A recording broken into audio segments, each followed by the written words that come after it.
오늘 말씀은 느헤미야 말씀입니다. 느헤미야 말씀은 에스라서와 똑같이 이 바사 페르시아 제국을 배경으로 하고 있습니다. 에스라와 느헤미야는 동시대 사람이었습니다.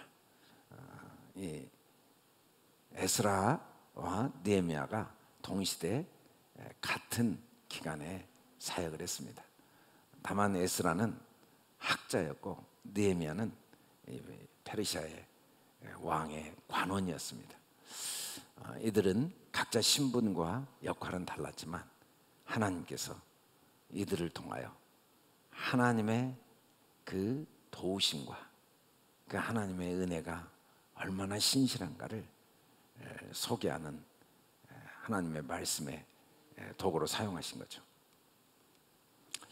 느헤미야서는 1장부터 7장까지는 성벽 재건 이야기입니다. 그리고 8장부터는 영적 부흥, 신앙 회복 운동, 개혁 운동, 종교 개혁, 또 정치적 개혁의 내용이 자세히 기록되어 있습니다. 느헤미야는 하나님이 위로하시다라는 의미를 가지고 있습니다. 아닥사스다 왕의 술 맡은 관원이었고 탁월한 행정력과 조직력을 갖춘 예루살렘 총독으로 쓰임받게 되죠. 3차 귀환은 예루살렘이 이방 나라들에게 너무 공격을 많이 받고 있어서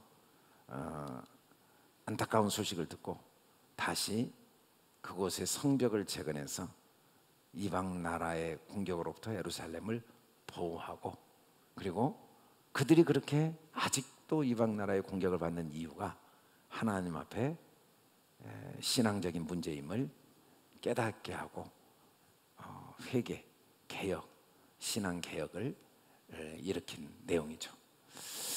하나님에 대한 사랑과 민족에 대한 애정, 거룩한 도성 예루살렘 성벽 건설, 백성들을 교육한 내용이 소개되어 있고, 포로 생활에서 회복된 이스라엘에게 지속적으로 임하는 하나님의 사랑을 가르쳐주고 있습니다. 예루살렘 상황은 큰 환난과 능욕을 받고 있었죠. 큰 환난, 모든 게 어려웠습니다. 경제도 어렵고 정치도 어렵고, 그래서 가정도 어렵고 능욕, 서로가 후회하고 자책하고 열등감, 우울, 원망, 불평, 판단, 정죄, 비난, 이런 상황에 처해 버린 겁니다. 근데 왜 그렇게 됐는가? 이 성문이 불타버린 이유가 뭐냐면 범죄, 죄 때문이다. 나와 내 아버지 집이 범죄하였다. 그 범죄가 뭐냐면 하나님의 언약을 잊어버린 거예요. 하나님의 그 신실하신 사랑을 믿지 않는 것, 계명과 율례와 규례를 지키지 않냐했다. 이 말은 그 하나님의 영원한 언약 이미 포로에서 귀환시키면서 보여주셨는데도 불구하고 그 이방 나라 왕을 통해 재물도 주시고 노동력도 주시고 모든 걸 다 주시면서 하나님의 그 은혜를, 하나님의 도우심을 보여줬는데도 불구하고 그걸 믿지 못하고 의지하지 않는 죄가 원인이지 이방 나라 때문도 아니고 환경과 조건 때문이 아니라는 거죠.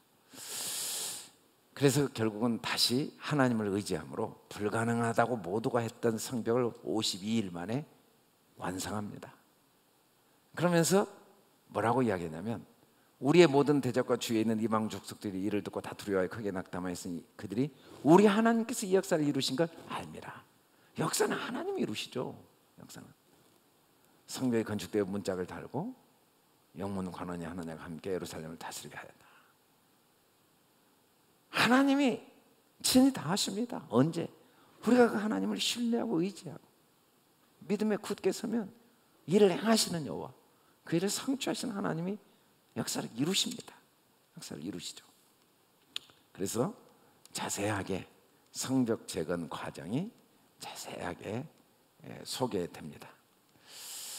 이 성벽은 내가 내 성벽을 구원하라, 내 성문을 찬송하라 라고 했는데, 이 성벽은 하나의 구원을 보여주는 모형입니다. 또 그 성은 우리를 구원하고 그 견고한 성벽은 하나님 주신 구원을 잘 누리는 거죠. 보호와 평안과 기쁨. 진짜 성벽은 눈에 보이는 성벽이 아니었어요. 진짜 성벽은 믿음의 성벽이었죠. 이들이 왜 성벽이 무너졌냐면 하나님을 두려워하지 않고 보이는 걸 두려워해서 그랬어요. 보이는 사람들을 두려워하지 말고 지극히 크시고 두려우신 주님을 기억하는 것, 이게 진짜 성벽입니다. 이 믿음을 가질 때 52일 만에 성벽이 완공된 걸 볼 수가 있었죠. 우리 하나님이 우리를 위해 싸우신다, 문제보다 크시다, 하나님을 믿는 믿음, 이게 진짜 참된 성벽임을 느헤미야를 통해 하나님이 우리에게 보여주신 겁니다. 그리고 그 성벽이 지어지는 과정은 상황과 환경은 어려웠지만 자기가 할 수 있는 일을 했어요. 자기 집과 마주대한 부분을 중시했죠. 바로 자기 집, 자기, 내가 가진 것, 내가 할 수 있는 것, 없는 것, 불가능한 것 보지 않고 자기 각자, 자기 은사, 자기, 그리고 서로 이해하고 용납하고 믿어줬죠. 하나님께서 각자 이 하나님을 신뢰함으로 합심해서 서로를 격려하고 위로하면서 내가 할 수 있는 일에 최선을 할 때 하나님의 위로가 임한 겁니다. 하나님이 갚아주신 거죠. 기억하시고, 우리는 세상을 살면서 하나님의 끝없는 은혜와 사랑을 아무리 많이 받는다 할지라도 성벽이 없으면 그 주신 물질과 그 수많은 건강과 여러 복을 받고도 오히려 환난과 공고를 당하고 마음의 아픔과 고통, 원망과 불평, 부끄러운 삶을 살 수밖에 없습니다.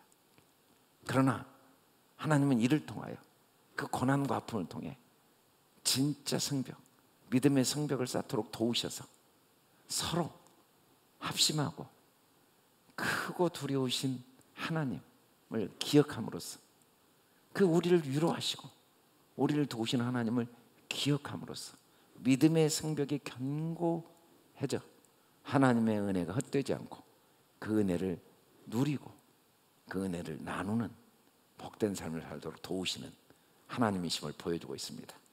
저와 여러분이 여러 상황과 사건을 통해 참된 성벽, 믿음의 성벽, 합심의 성벽을 잘 가정 안에서, 교회 안에서, 또 우리가 가는 곳마다 건축하여서 하나님의 은혜가 헛되지 않냐고 그 은혜를 누리고 나누는 복된 삶을 살 수 있기를 주님의 이름으로 축원합니다.